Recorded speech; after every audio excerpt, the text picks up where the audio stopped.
Whiskey, Sticks, and Politics with Rashad Sullivan.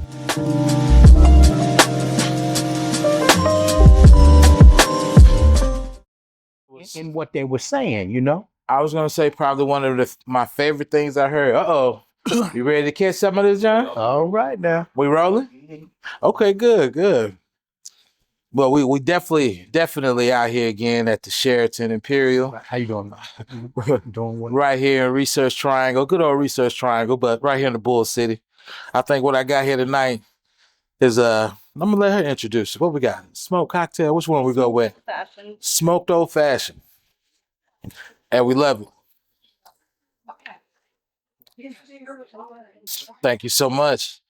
All right. Well, hey, as you can see, we're here tonight. We're relaxing at the Sheraton Imperial, here for the supper club tonight.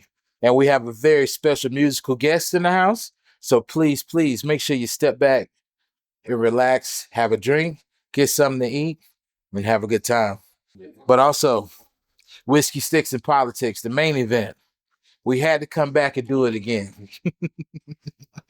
I really appreciate you, Mr. Hawkins. Oh, I appreciate you guys. But here again tonight, we're joined by a man who spent nearly 4 decades standing on the front lines of public safety, a U.S. Army veteran and a native of North Carolina. He's risen from the ranks of the Department of Correction to serve as a correctional warden and the Chief of Detention Services right here in Durham. Yes. He's a husband and a father and a mentor who's managed multi-million-dollar budgets and led elite task force alongside the FBI and US Marshals. Now he's bringing that 38-year legacy of leadership to serve us here in the community of Durham, right? Yes, sir. Yes, sir. Now pour you a glass and clip your favorite cigar. And let's welcome the former candidate for Durham County Sheriff, Johnny Hawkins. Thank you, sir. Definitely. I tell you what, you always give me such a warm introduction. Well, I definitely wanted to try my best. Well, you know, you do. And like I say, those are some lofty opportunities that God has blessed me with. And I'm thankful. Absolutely. And I'm thankful always to come back and be a part of this forum here, Whiskey, Sticks, and Politics. Absolutely enjoy. I've seen every episode. And the thing that I like most about you, Brother Rashad, is that there's no ambiguity to the process. You know, you are going to be straightforward. You're not going to jump out the bushes on anyone, but you're talking about relevant issues that impact people. And that's really what my life has been about. My life as a public servant has always been about the people. And, you know, you referenced the election. Certainly the numbers were not favorable, but the process in and of itself was something that I had an opportunity to learn from. And I'm still out there engaging the people with the opportunity and expectation to still continue to work in the community. And who knows what's going to be down the line. Absolutely. And I'm glad you brought that up, because that's something that I want to touch on at some point during our interview today. But we'll start at the beginning, just kind of introducing you, understanding that origin story, because you spent nearly 4 decades yes, sir. In public service from the U.S. Army to becoming a correctional warden. For those who missed our lost session, what was a specific moment in your career that made you realize that you needed to transition from detention and corrections to law enforcement leadership? So sometimes those opportunities are presented by the mere promotional process. Absolutely. But then there's those times where your journey has allowed you to outgrow some of those responsibilities. I have probably been told no for promotional opportunities more than I have been told yes. But what I have come to understand is that every time that God blessed me and put me in a advanced position, that purpose was something that he needed me to do at that time. Absolutely. And I have been blessed with those opportunities. That transition really was the result of just working with guys on the inside, working with those families, always being a person who was progressive and thinking outside the box. Right. And sometimes what ends up happening is that agencies can cage you, but I wasn't one that could be caged. All right. And when I say that, never was I one that was always anti, but I was one that was always pushing the envelope. The person that asked, why can't we do this here? So you would be that guy for him. Oh, definitely. You'd be that guy. And this is what I tell people all the time.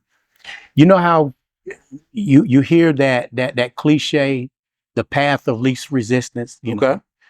I'm that person that will travel a path that's not there. Okay. Make your own path. Absolutely. And I've always been that way because my prayer life, and then also understanding the needs of that moment and my purpose. So that transition from corrections and detention to law enforcement really was the avenue after the retirement.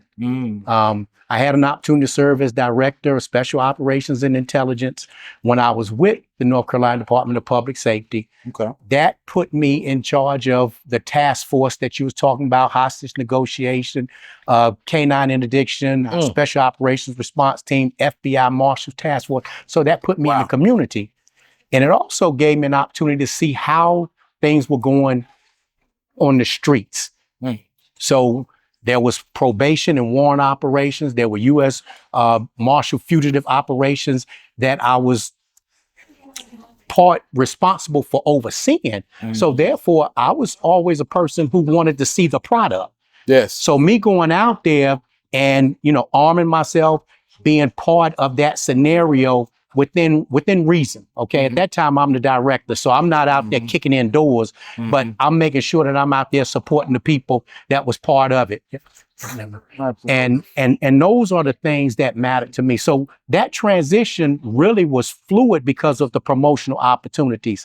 So when I came to Durham County, with a wealth of experience and opportunity in both corrections and detention, which is one of the primary responsibilities of the Office of the Sheriff, along with civil.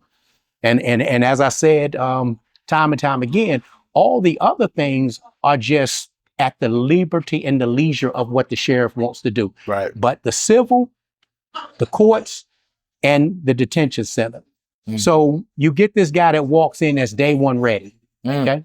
Now all I need to do is learn the people and learn the culture. Yes. And for 2 years, I had the chance to serve up under the current sheriff. Okay. And again, as I've shared, and again, I don't want to have any contention with it because the people have spoken. Absolutely. So what I want to do is just make sure that I'm still out there supporting. Absolutely. But I understood that was that time that if I wanted to take Durham to a different level, that I needed to move in a different direction. So after 2 years of serving Durham County, which was a passion to mine because that's the first time in over 30 years I had an opportunity to serve in the community in which I actually live. Working with the state's correctional system.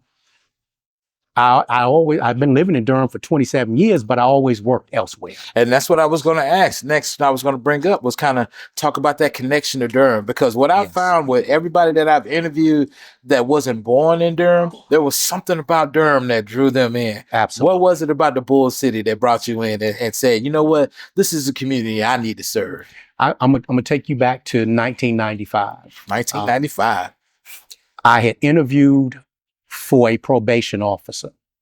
I'm walking in downtown Durham. Now, I was raised in Greensboro. Okay. Went to the military. When I came back, most of my people was in Alamance County. Okay. Where the culture is totally different. When I go to downtown Burlington, it looks different than downtown Durham, even back in 1995. So now I'm looking at a more diverse community. And the ambiance and the respect in which I and the courtesies that was being extended when I was just in downtown Durham, getting ready to go for an interview, lost, asking questions, and I'm seeing myself. And I'm like, wow.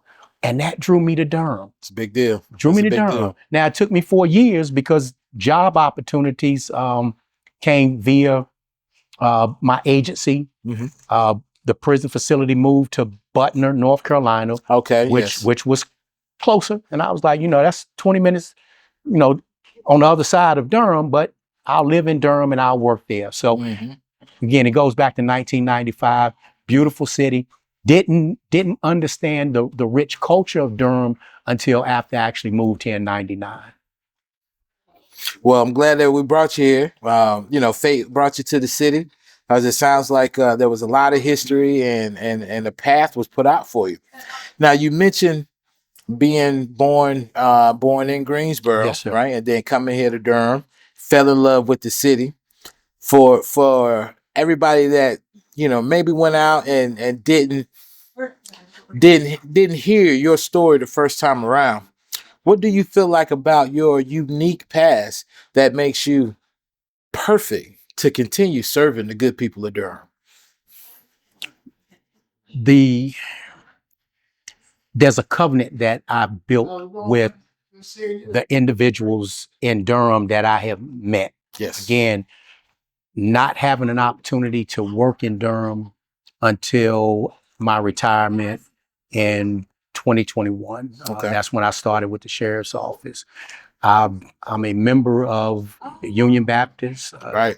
Church, and I serve on the board of directors for the trustees. I'm also part of the security team. So that interface and interaction with the people every day helps me to understand not only that passion, but who Durham really is. I live in the city, Right.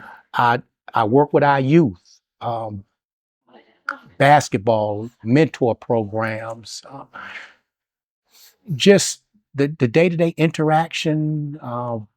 Those are the things that have made me have the covenant with the city and really fall in love with the city. Right. Right. And, speaking of the city, and then, kind of just reflecting on a little bit back in March, right? We'll address the elephant in the room, and the primary didn't go the way we hoped. Yes. Right. But you still secured of what, 8,000 votes? Yes, sir. And that's a significant portion right there in the primary. Now, looking back at the campaign trail, what do you feel like was one of your biggest accomplishments during this race? Interfacing with the people, and now when you say interfacing with the people, Right. what was part of your campaign style? Were you door to door, or is it just so organic? lessons learned. I tell people all the time, I'm always getting some type of condolences, in regards to, hey, the campaign, I don't look at it as, I call it favorable, unfavorable. So for me, it was really a learning process. Okay. I put myself out there for 3 months. Mhm. Okay. December. And then of course we had the election in March. Right. And the current sheriff, had 7 years to actually interface with the community. So that name, face recognition was probably the thing that was a challenge. And then understanding the process. I had family members and I had friends that said, hey, we're going to help you. Not being a politician, but a public servant, there was things that I had to learn through the journey. Right. And one of the things that I learned is how significant the endorsements process is for Durham. Yes. Okay, which ultimately means this here: the questionnaires, the wealth of questionnaires that get sent to you as a candidate. I'm up at 2 or 3 o'clock in the morning answering them. Right. That was Johnny Hawkins. Okay, that wasn't a team of people that can be assembled and provide responses for you. So everything that you seen about me was me. Right. The authenticity was certainly me. For sure. That came across to the people. Now, some of the things that I found out was this here. While I was out there speaking to the people Mm-hmm. and understanding and hearing what their concerns were, the correlation in regards to how I saw them as real people, Right. you know, not just a vote or what have you. A human being Absolutely. I still keep up with some of the individuals that you met on the campaign trail. absolutely. You know, there's two youth. You have to drop any names. Oh, yeah, no. There's two youth that I deal with through a family member. Okay. Awesome. I still communicate with them. There's others that will reach out and call me and say, hey, you know, I need some help with this. I need some help with that. So whatever I can do, I can do. Right. So the opportunity to still stay out there and stay engaged with Durham will forever be part of my diaspora, because that's who I am. You know, God introduced me to Durham. So the thing that was most beneficial to me was the fact that now I go places, even like with Brother Rashad Sullivan in the Whiskey Sticks and Politics. When I first met you, there was no name face association. Now there's name face association. Well, I understand that your platform is going places.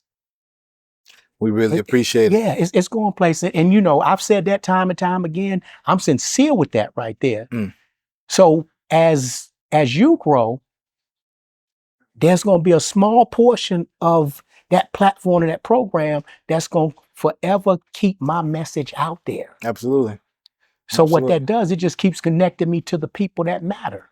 Absolutely. You know, my work with the Durham Housing Authority was powerful because there was 17 housing developments that agency oversees. And then you've got some tens of thousands that's waiting for the voucher program, and several of them that's part of it. Okay. Well, I had a chance to experience, you know, these communities and the people that live in them.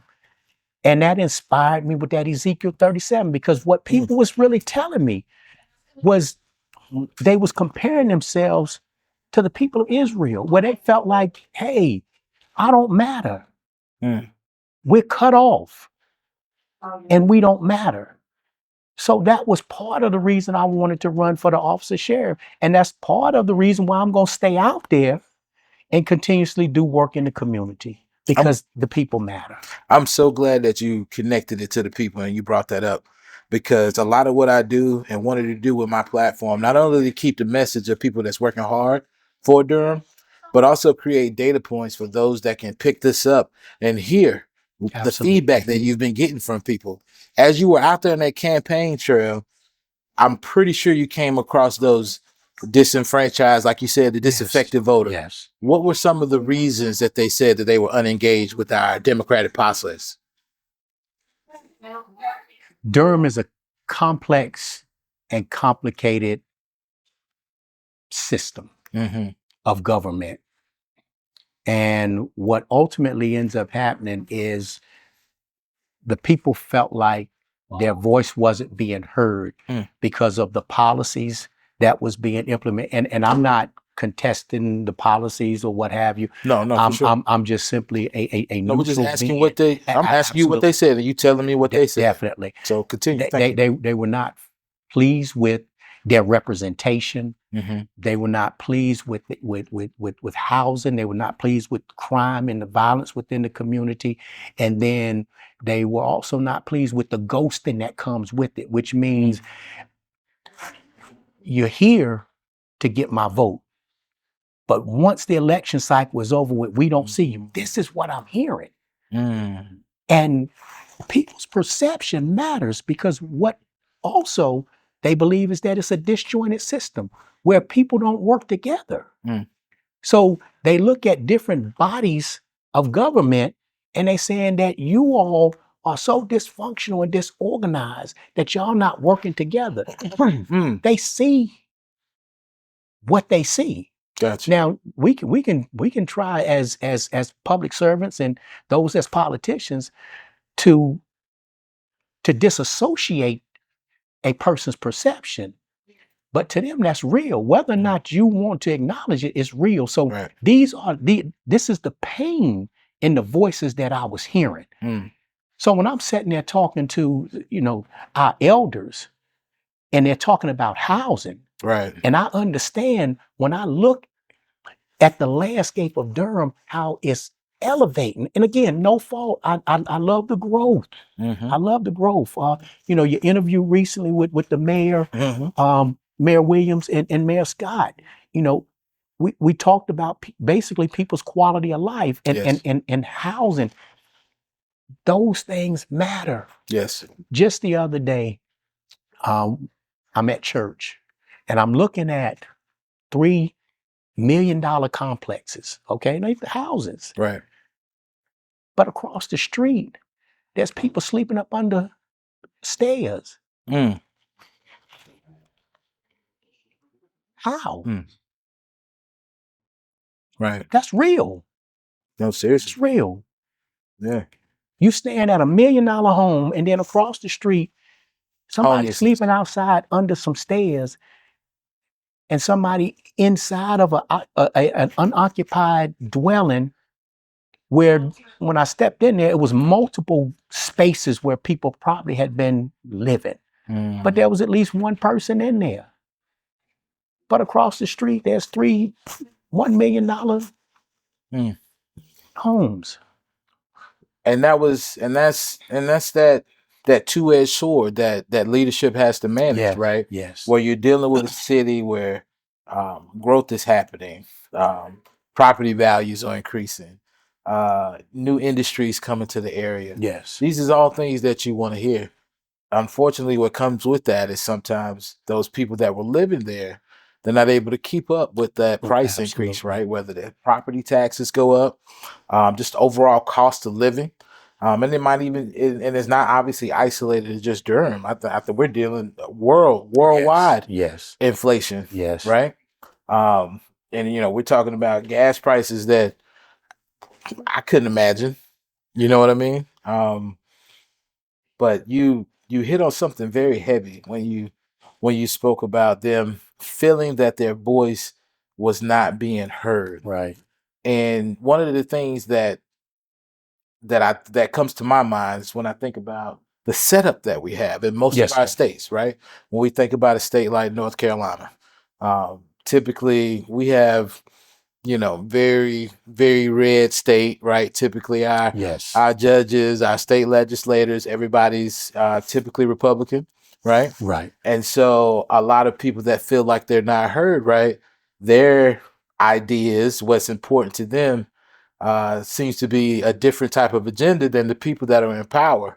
And so on the very chance that, okay, we vote in a Democratic governor, but if everybody else at the levels of power are with the other party, nothing gets done. they can't get anything done. Absolutely. Right? Absolutely. How do we explain that message to keep people motivated past, say, that sexy, popular presidential or governor election, but have them paying attention to the primaries? Yes. I think that's one thing that every candidate that just ran here in March should be looking forward to trying to work on, is getting more people out to vote.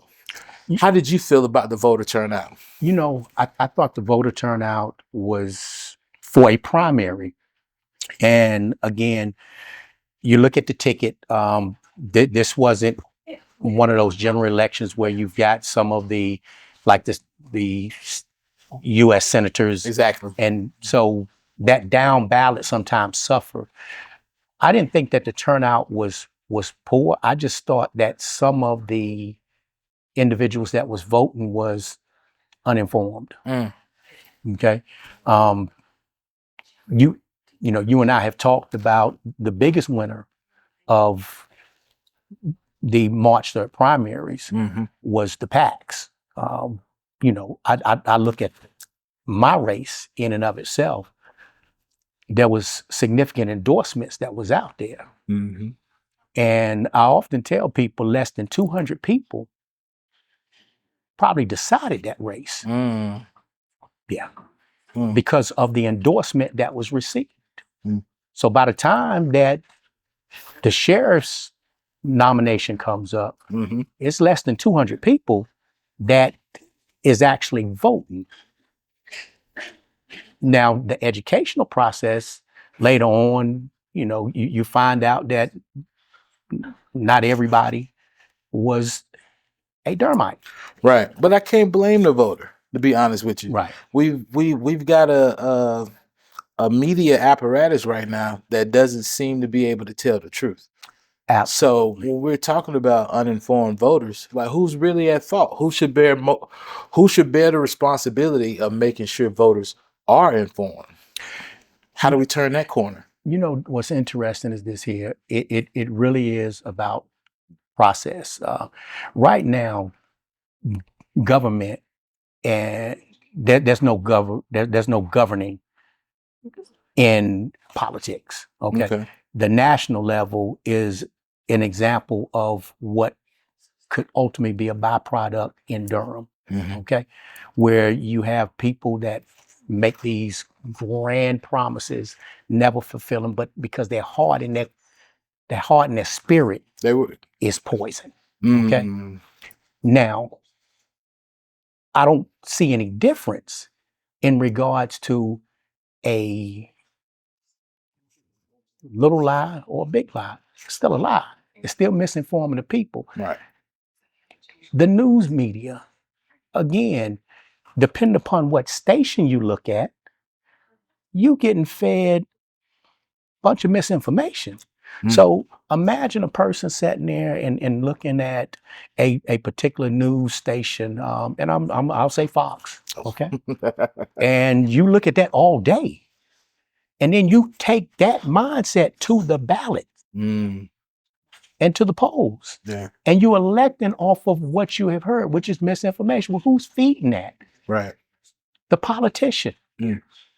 So to me, I differentiate between the public servant and the politician. Right. I'm gonna always be a public servant because God won't allow me to misrepresent truth that impacts you on a day-to-day basis.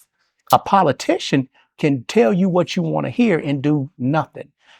So for me,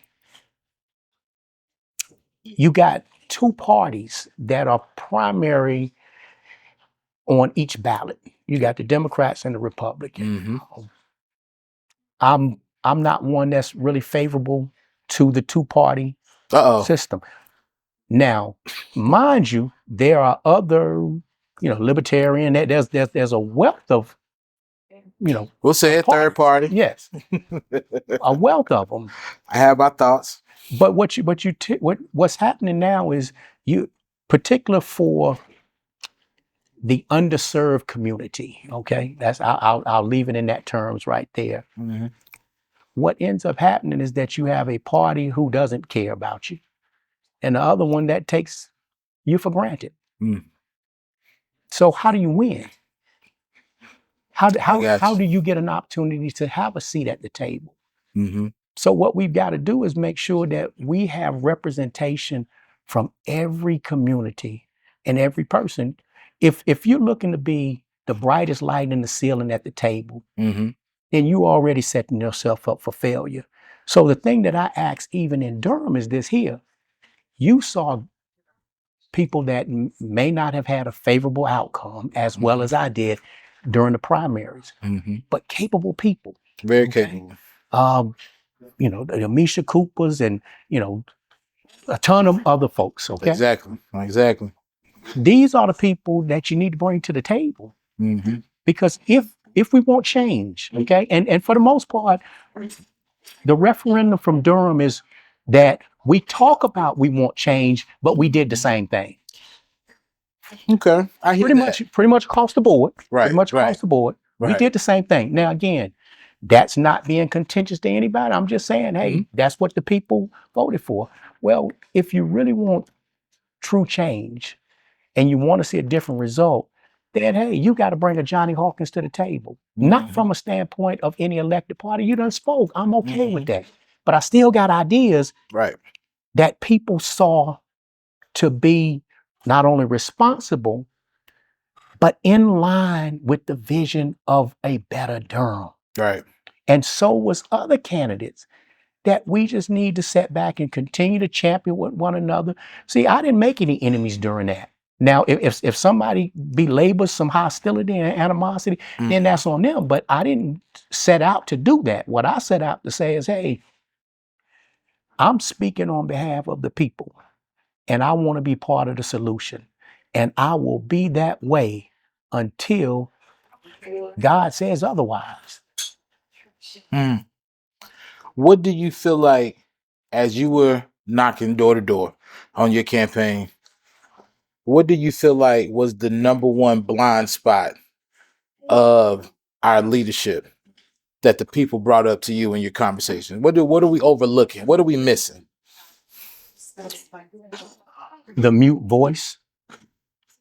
Yeah, people really feel like their voice was muted, and what ultimately ends Voter up suppression? no, which means you're not really listening to us. You know, you. There is.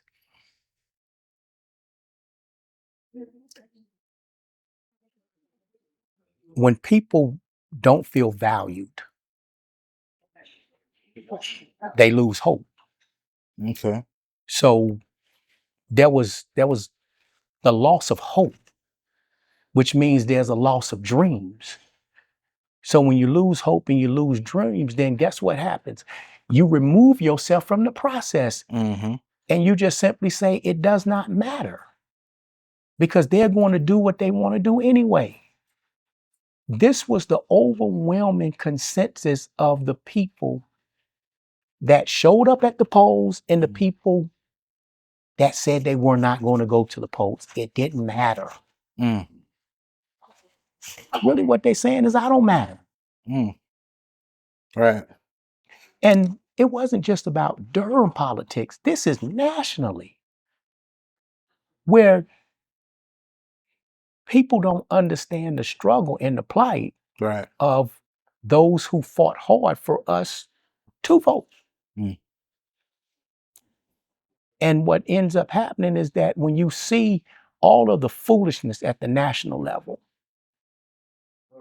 think about all the people that voted for. Right. And that was going to bring me to my next question, right? Because as you stated, the people came out and they spoke, and the election results, they were the election results. When we think of the fact that Sheriff Burkhead, he was reelected, is there a potential for unity? Is there potential for or opportunity to work with the sheriff as far as continue to serve the city of Durham? Yeah. You know what's interesting? You look at Charlotte Mecklenburg and you see what Sheriff McFadden did. Okay. The gentleman that ran against him, he made him his chief deputy. Oh, Yeah, wow. yes. Now, again, I don't know the backstory, hadn't really talked to anyone, but that was obviously a move that he felt compelled to. Well, in Durham, that doesn't happen in Durham, you know. And it doesn't have anything to do with Johnny Hawkins. Okay. Yep. I've always served faithfully in whatever position I've done and done it at the highest level. Like I say, there's an innate spirit that God has deposited in me to be able to do what I do. But as far as the relationship, there's an acquaintance, but there's no relationship. So unless the sheriff decided to do differently, then it probably doesn't happen. And I'm okay with that. You know, you got a right to do what you choose to do. And I got a right to do what I do, which ultimately means I'm going to continuously stay out there in the community and serve whatever role I can. Now, of course, right now, that's under the umbrella of my Fourth World Consultant Group, where I'm out there still working with the youth. You know, coming up, I'm looking at starting a legacy league sometime in June. Really Memorial Day is when I want to break it off.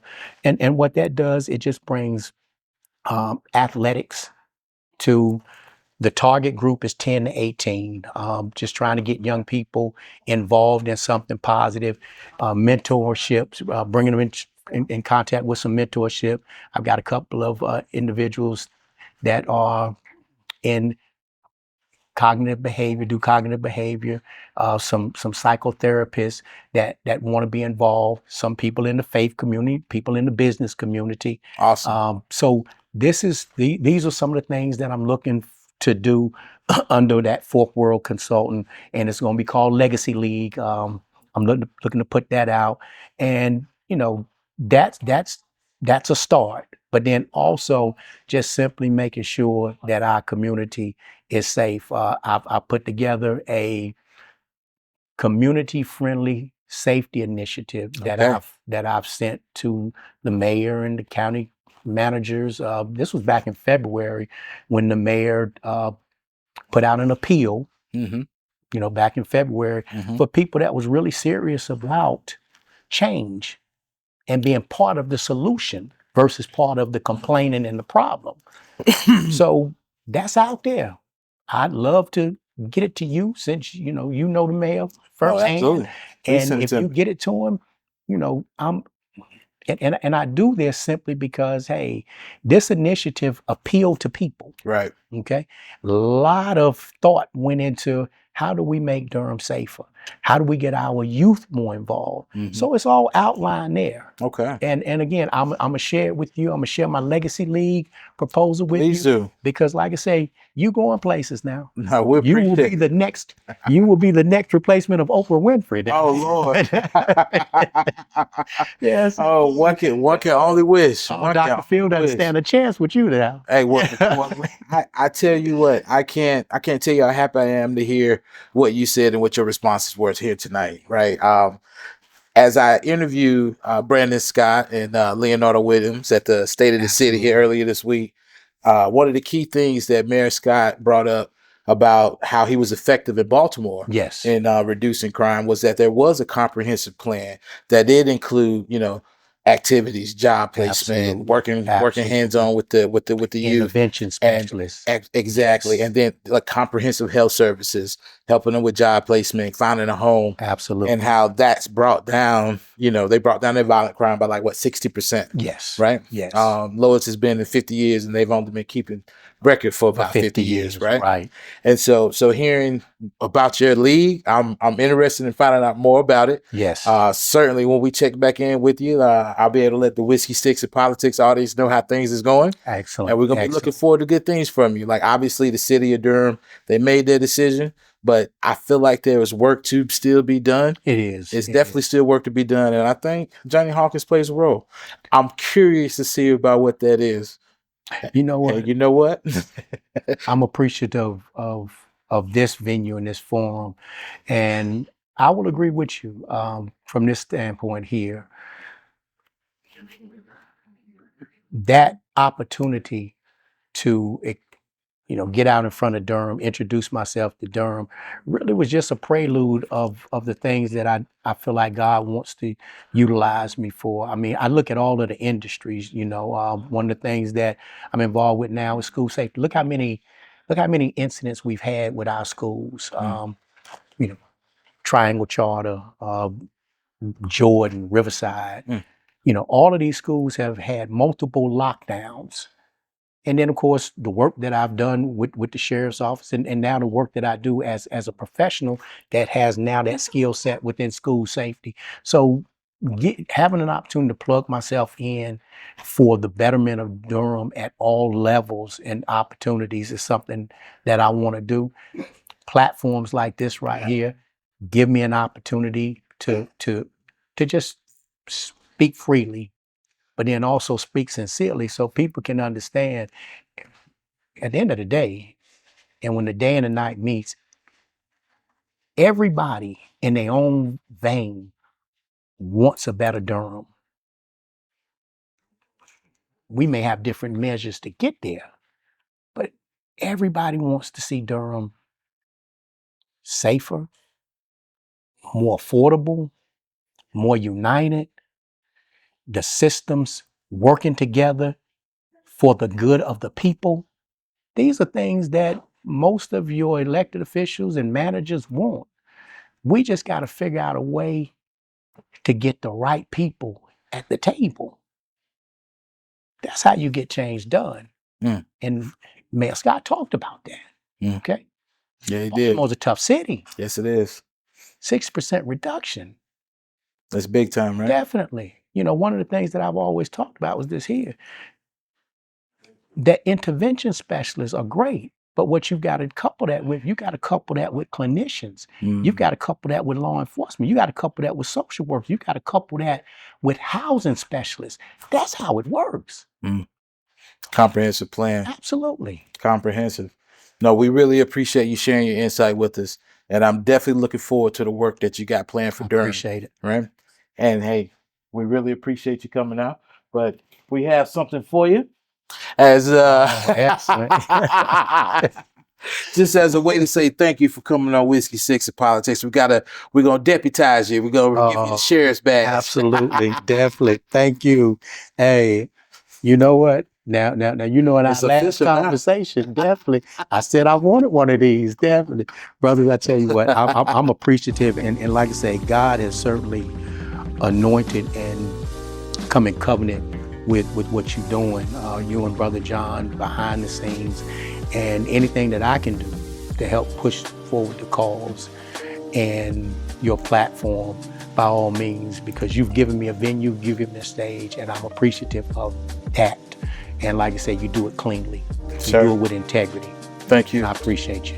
We appreciate you. Definitely. Yep. Whiskey Six and Politics. Thank you so much for coming out tonight. God bless you. Stay safe. Whiskey, Sticks, and Politics with Rashad Sullivan.